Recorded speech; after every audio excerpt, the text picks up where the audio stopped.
വില കൂടിയ കാറും നല്ല വീടും നല്ല ലൈഫ് സ്റ്റൈലും അങ്ങനെയുള്ള വലിയ വലിയ സ്വപ്നങ്ങൾ നിങ്ങൾക്ക് കാണാൻ കഴിയണം.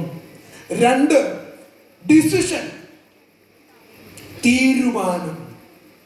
ഹലോ, തീരുമാനം. നമ്മുടെ സ്വപ്നങ്ങൾ അത് വെറും സ്വപ്നങ്ങളാവരുത്, മറിച്ച് അത് നിങ്ങളുടെ തീരുമാനങ്ങളാവണം. ഞാൻ ഇങ്ങനെ ആഗ്രഹിക്കും, അത് ഞാൻ നേടും.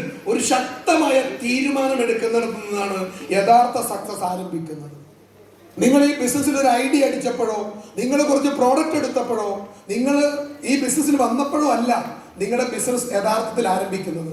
എവിടെ വെച്ചാണോ നിങ്ങൾ ഈ ബിസിനസ് ചെയ്യാനുള്ള ഒരു ശക്തമായ തീരുമാനം എടുക്കുന്നത്, അവിടെ മുതലാണ് നിങ്ങളുടെ യഥാർത്ഥ ബിസിനസ് ആരംഭിക്കുന്നത്. സോ ശക്തമായ തീരുമാനം ഉണ്ടാവണം. ഞാൻ എപ്പോഴും പറയും, സക്സസ് എന്ന് പറഞ്ഞാൽ, എൻ്റെ സക്സസ് ഞാൻ വിലയിരുത്തുന്നത് ഈ 4 D ആണ്.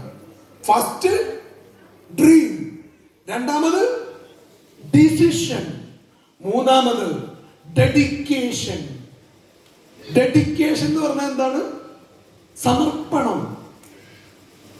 ഡിയർ ഫ്രണ്ട്സ്, ഞാൻ ഓരോ സ്ലൈഡെല്ലാം കാണിക്കുമ്പോൾ നിങ്ങൾക്ക് ഭയങ്കര മോട്ടിവേഷൻ വരും. 2-10 മുടങ്ങാതെ കിട്ടുന്നു, ലക്ഷങ്ങൾ കിട്ടുന്നു, കാറ് മേടിക്കുന്നു. ഇതെല്ലാം കാണുമ്പോൾ നിങ്ങൾ മനസ്സിലാക്കേണ്ടത്, ആ ഓരോ സ്ലൈഡിന്റെ പുറകിലും ഞാനിട്ട എഫേർട്ട് നിങ്ങൾക്ക് ചിന്തിക്കാൻ പോലും കഴിയില്ല. കഴിഞ്ഞ 10 വർഷമായി ഞാനായാലും ശ്രീസാർ ആയാലും അല്ലെങ്കിൽ മുമ്പിലിരിക്കുന്ന ഷാഹി സാർ, ബാബുരാജ് സാർ മുതൽ ഇങ്ങോട്ട് ഏതൊരു ലീഡറെ എടുത്തു നോക്കിയാലും ഞങ്ങളുടെ ലൈഫിൽ മൈ ലൈഫ് സ്റ്റൈൽ കഴിഞ്ഞ് വേറെ എന്തുള്ളൂ, കാരണം ആ ഡെഡിക്കേഷൻ. ഞാൻ ഇപ്പോഴും ഒരു ദിവസം 4-5 മണിക്കൂർ ഉറങ്ങുന്നതൊഴികെ ബാക്കിയുള്ള മുഴുവൻ സമയവും ഞാൻ ചിന്തിക്കുന്നതും പ്രവർത്തിക്കുന്നതും എല്ലാം ഈ ഒരു ബിസിനസ് മാത്രമാണ്. അതിനു വേണ്ടിയിട്ടുള്ള ആ സമർപ്പണം, ആ ഡെഡിക്കേഷനാണ് ഈ ബിസിനസ്സിൽ നമ്മളെ ഒരു അച്ചീവറാക്കി മാറ്റിയത്. ഇനി 4ാമത്തെ കാര്യം, ദാറ്റ് ഈസ് ഡിറ്റർമിനേഷൻ, ഇച്ഛാശക്തി എന്ന് പറയും. ഇച്ഛാശക്തി. ചില ആളുകൾ ഇന്ന് ഇവിടുത്തെ ഈ പ്രോഗ്രാം എല്ലാം കഴിയുമ്പോണ്ടല്ല മൊത്തത്തിലൊന്നും വിരിയും. ഹലോ, ഇങ്ങോട്ട് വന്ന ഡോറിലൂടെ അങ്ങോട്ട് പോകാനൊക്കെ ബുദ്ധിമുട്ടായിരിക്കും. ഇങ്ങോട്ട് 5 ആള് വന്ന കാറിൽ അങ്ങോട്ട് കയറുമ്പോൾ 3 ആള് കയറുമ്പോൾ ഫുള്ളാവും. ഇങ്ങനെയല്ല ഉണ്ടാവുക. ഓഹോ, എന്നാ ഞാൻ ആണോ ഇല്ല. എന്നിട്ട് ഇന്ന് ഇവിടുന്ന് പോയിട്ട് നാട്ടിൽ കാണുന്ന 10 ആളോട് ഈ ബിസിനസ് പറയും. പണ്ട് ഞാൻ പറഞ്ഞ പോലെ അവര് പറയും, നിന്നെ ആരോ പറഞ്ഞ് പറ്റിച്ചോ, ഇതൊന്നും നടക്കില്ല. ഇതാരെ കൊണ്ട് പറ്റിയാലും നിന്നെ കൊണ്ടൊന്നും പറ്റൂല. ആണോ അല്ലയോ?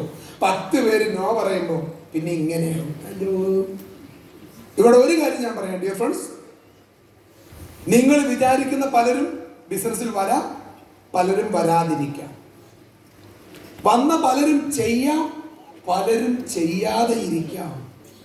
ഒരുപക്ഷെ കൂടെ നിന്ന പലരും നാളെ തിരിഞ്ഞു നിന്ന് നമ്മളെ തന്നെ കളിയാക്കിയെന്നും വരാം. ഈ ലോകത്ത് ആര് വന്നാലും വന്നില്ലെങ്കിലും, ആര് ചെയ്താലും ചെയ്തില്ലെങ്കിലും, ഈ ബിസിനസ്സിൽ ഞാൻ ഒരു അച്ചീവർ ആയിരിക്കുന്ന ഒരാൾ തീരുമാനിച്ചാൽ അതാണ് ഡിറ്റർമിനേഷൻ, അതാണ് ഇച്ഛാശക്തി. സോ ഡിയർ ഫ്രണ്ട്സ്, ഞാൻ പറയും, ഒരുപക്ഷെ ഞാൻ വിജയിച്ചത്, എന്നോടൊപ്പം നിന്ന പലരും വിജയിച്ചതിന്റെ കാരണങ്ങളെ മൊത്തത്തിൽ ക്രമീകരിച്ചാൽ ഈ പറയുന്ന 4 കാര്യങ്ങളാണ് അതിന്റെ അടിസ്ഥാനമായിട്ട് ഞങ്ങൾക്ക് വിലയിരുത്താൻ പറ്റുന്ന കാര്യം. ഇനി ഡിയർ ഫ്രണ്ട്സ്,